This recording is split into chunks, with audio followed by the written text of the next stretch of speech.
Hello po, ito po ulit si Sir Jerry. For today, i-review naman natin is itong Optimo Premium Coffee Mix. Yan, ito naman ang i-review natin. Ano siya, no? With ginkgo biloba, grapeseed, green tea extract. Ayan, tas ang ginamit po dito is cocoa sugar. Kaya tetestingin po natin, re-reviewin po natin itong coffee na to kung pwede po sa ating mga diabetic. Okay, so una, checkin muna natin yung ating sugar. Kuha tayo ng ating sugar references. Sige, kunin natin yung ating sugar, ano?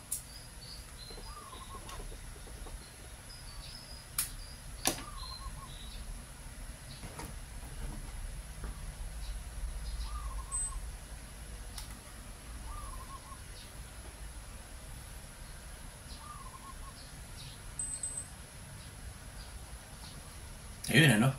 Ang ating sugar ngayon is 162.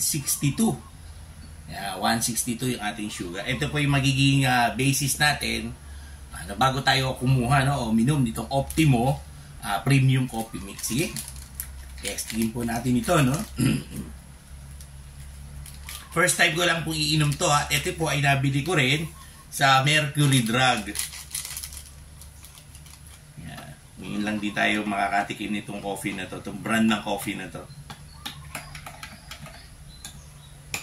Kasi nakita ko no, cocoa sugar ang gamit. Matesting kung pwede po sa ating mga diabetic.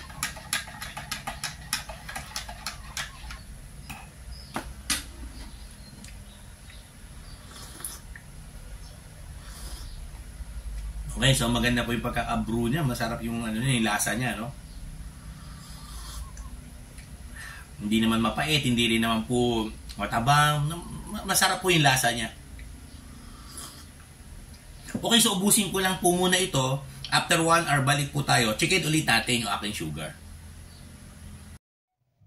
Okay, so habang naghihintay po tayo, baka gusto nyo pong may mabubuting puso po dyan na mag-donate po sa atin, ating glucose strips, tsaka lancet na magagamit po natin sa ating review. O kaya baka meron po kayong i-request na review. Tumatanggap po tayo ng donations to ating GCash sa 0967-190-0407. Ang name po natin is Jerry Ivan Gallardo. Doon lang po sa mga gustong mag-donate po para sa ating ikasasucess ng ating review channel dito po sa YouTube. Okay, yan po yung ating GCash number. 1 hour later. Okay, so lumipas na po yung 1 hour, no? After natin uminom kanina ng Optimo Premium Coffee. At ngayong oras na para checkin natin ang ating sugar. Sige, checkin natin yung ating sugar, ano?